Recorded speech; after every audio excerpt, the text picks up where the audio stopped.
नमस्कार, आप देख रहे हैं सी न्यूज भारत में। आपके साथ आकांक्षा यादव। रुक करेंगे खबर की तरफ। खबर राजधानी लखनऊ के इको गार्डन से है, जहां लगातार 9 दिन से भूख हड़ताल और धरने पर बैठे कस्तूरबा गांधी आवासीय बालिका विद्यालय के शिक्षक शिक्षिकाओं की व्यवस्था सुनने ना तो कोई विभागीय अधिकारी पहुंचा और ना ही सरकार का कोई नुमाइंदा।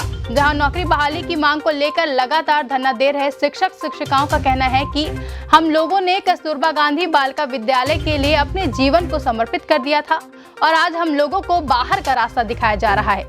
इन शिक्षकों का कहना है कि जब तक शरीर में प्राण है तब तक हम लोग धरना देते रहेंगे और शासन प्रशासन को झुकने के लिए मजबूर कर देंगे। आइए दिखाते हैं इको गार्डन से सी न्यूज संवाददाता उमेश विश्वकर्मा की ग्राउंड रिपोर्ट।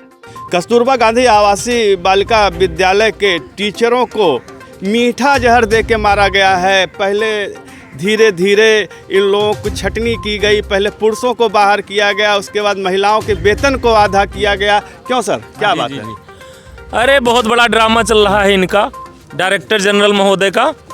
और हो क्या रहा है, किसी को कह रहे हैं कि आप मुख्य विषय के गणित के अध्यापक हो, आप पूर्णकालिक नहीं हो सकते।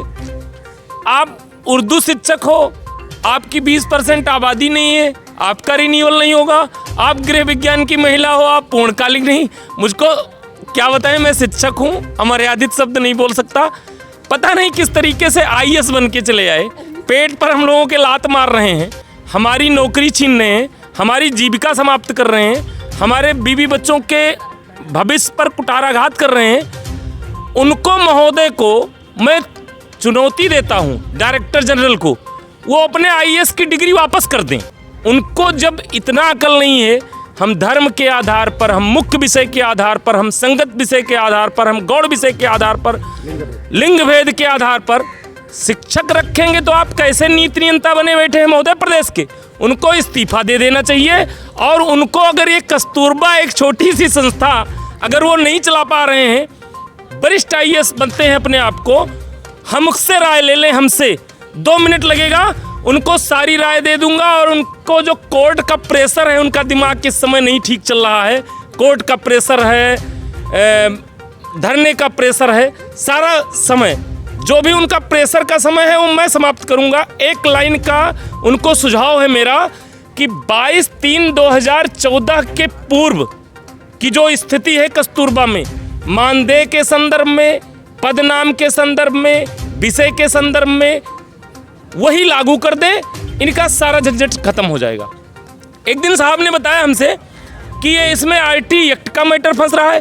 भैया RT एक्ट में कहीं नहीं लिखा है कि फुल टाइम टीचर कौन सा विषय पढ़ाएगा, अंशकालिक शिक्षक कौन सा विषय पढ़ाएगा, महिला पढ़ाएगी कि पुरुष पढ़ाएगा, इसका भी उसमें उल्लेख नहीं है। वो कहते हैं आप RT एक्ट के अंतर्गत पुरुष हो इसलिए आप।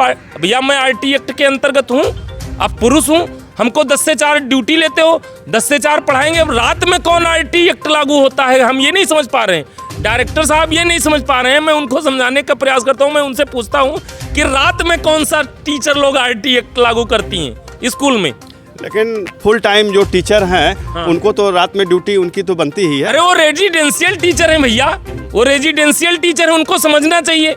रेजिडेंशियल भत्ता दो उनको और उनको रेजिडेंशियल रूप में रखो अलग से। और टीचर तो सब 10 से 4 हैं, विद्यालय अवधि के अध्यापक हैं। उसमें आप RT एक्ट रात में जो रुकता है वो RT एक्ट, और जो दिन में पढ़ा के चला जाता है वो RT एक्ट का पालन नहीं करता। गलत है विषय है इनका। और महोदय को मैं आपके चैनल के माध्यम से ये बताना चाहता हूँ कि सद्बुद्धि उनको ईश्वर दे दे, वो हमसे राय ले लें बैठ करके, मेरे राय का पालन करा लें और उन सारी कस्तूरबा की समस्याओं का जड़, मुख्य विषय, गौड़ विषय, संगत, असंगत, लिंग भेद, विषय भेद, धर्म भेद, जो ये लागू करके माननीय मुख्यमंत्री जी की नज़र में अच्छा बनने का प्रयास कर रहे हैं, वो सब समाप्त हो जाएगा, कोई विषय नहीं। लेकिन माननीय मुख्यमंत्री जी तो कस्तूरबा गांधी आवासीय बालिका विद्यालय का तो कायाकल्प करने जा रहे हैं, स्मार्ट क्लासेस देने जा रहे हैं, सारी सुविधाएं मुहैया करा रहे हैं। इसके बारे में क्या करना है? हम बता रहे हैं आपको, कायाकल्प जानते हैं किसका हो रहा है? अधिकारियों का कायाकल्प हो रहा है, परियोजना में बैठे उनके विशेषज्ञ लोगों का कायाकल्प हो रहा है, और जिलों में जो ये पदस्थापन नवीन चयन हो रहा है उसमें विशेषज्ञ, यूनिट इंचार्ज, सब लोग मिलके जिलों से कनेक्शन जोड़े हुए हैं, वहाँ जो कायाकल्प हो रहा है वो समझें, ठीक है। उस बात को भी उनको समझना चाहिए। वो भ्रष्टाचार के विरुद्ध काम करने वाले अधिकारी हैं। मुझे नहीं पता चलता कि जो जिलों पे खेल चला जा रहा है, हिंदी है, संस्कृत नहीं है, गणित है, पुरुष है, उसको बाहर कर रहे हो। सामाजिक विषय में उसका कोई विषय मैच नहीं कर रहा है, उसको भी नवीन पदस्थापित कर रहे हो।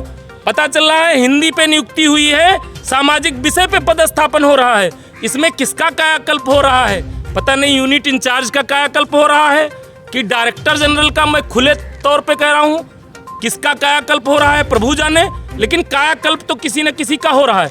और मैं एक चीज़ और बताना चाहता हूँ, डायरेक्टर साहब ने कस्तूरबा स्कूलों में सबसे पहले डिजिटल प्रोग्राम शुरू कराए। डिजिटल प्रोग्राम, प्रेरणा ऐप, दीक्षा ऐप।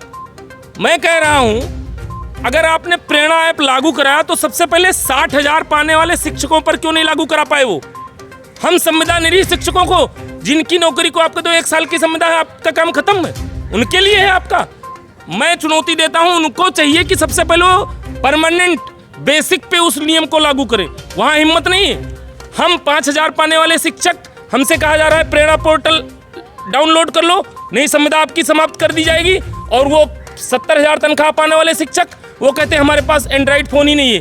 उनके लिए नहीं, एक मिनट, उनके लिए डायरेक्टर जनरल ने टेंडर निकाला टैबलेट और बड़ी वाली मोबाइल खरीदने का, ठीक है। अब उसमें भी किसी का कायाकल्प होगा, किसी का कायाकल्प उसमें भी होगा। कस्तूरबा का न कायाकल्प होगा, न प्राथमिक का होगा। हमारे मुख्यमंत्री के सपने धूल धूसरित कर देगा ये अधिकारी। और ये पूरे कस्तूरबा को ही नहीं, पूरे उत्तर प्रदेश की बेसिक शिक्षा व्यवस्था को भी डैमेज कर देगा, समाप्त हो जाएगी। मैं तो मुख्यमंत्री आपके कहने का मतलब है कि आपके जो अधिकारी है, परियोजना निदेशक जी, वो भ्रष्टाचार के आकंठ में डूबे हुए हैं। मुख्यमंत्री जी आज जो करना चाहते हैं उस पर पलीता लगा रहे हैं। मुख्यमंत्री को जांच कराना चाहिए उनकी। वो घोटाले में अनिल दमेले के साथ फंसे हुए हैं डायरेक्टर जनरल महोदय, और उनकी जांच नहीं हो रही है। वो पैर छू रहे हैं मुख्यमंत्री का, बेवकूफ बना रहे हैं। हमारे जनप्रिय मुख्यमंत्री हैं, जनता की समस्याओं को तार्किक तरीके से सुनते हैं, उसका निस्तारण करते हैं। और ये हमारे परियोजना के अधिकारी उसको वहां पहुंचने नहीं देते, बात को, मुख्यमंत्री को गुमराह किए हुए हैं। और एक बात और कहना चाहता हूं, मुख्यमंत्री ने उनको पैर छुआई के चक्कर में वो पद दे रखा है, और मंत्री के अंडर में डायरेक्टर होता है। हमारा मंत्री डायरेक्टर के अंडर में काम कर रहा है। हमारा मंत्री डायरेक्टर, मंत्री से हमारी मुलाकात हुई, मंत्री ने कहा शासन के हाथ में। अरे भाई, मेरी बात आपको कहना है और तुम कहते हो शासन के अंडर में है। क्या बताएं, ये व्यवस्था, धन्य है ये सरकार और धन्य है इसके अधिकारी। क्या कहना चाहते हैं? इसके संदर्भ में मैं सिर्फ एक लाइन कहना चाहता हूं कि माननीय योगी आदित्यनाथ जी इस बात पर ध्यान दें। मैं गोरखपुर का रहने वाला हूं, वहां से आया हूं, और आपकी ब्यूरोक्रेसी के विभाग के लोग आपको बदनाम करने में लगे हुए हैं। और ये 2022 में आपको पुनः यहीं आने देने की योजना के तहत काम कर रहे हैं। हमारे आदरणीय मुख्यमंत्री योगी आदित्यनाथ जी, इस बात को ध्यान से सुन लीजिए, क्योंकि आपकी ब्यूरोक्रेसी आपको पूर्णतः बदनाम कर रही है और भ्रष्टाचार में आकंठ लिप्त है। आप जांच कराइए, इसके प्रमाण आपको मिलेंगे। मैं इन शब्दों के साथ अपनी बात समाप्त करता हूं। एजीपीबी शिक्षक एकता। फिलहाल इस खबर में बस इतना ही। देश और दुनिया की तमाम खबरों के लिए जुड़े रहें सी न्यूज़ भारत के साथ। हर खबर आपके साथ, आपके हाथ।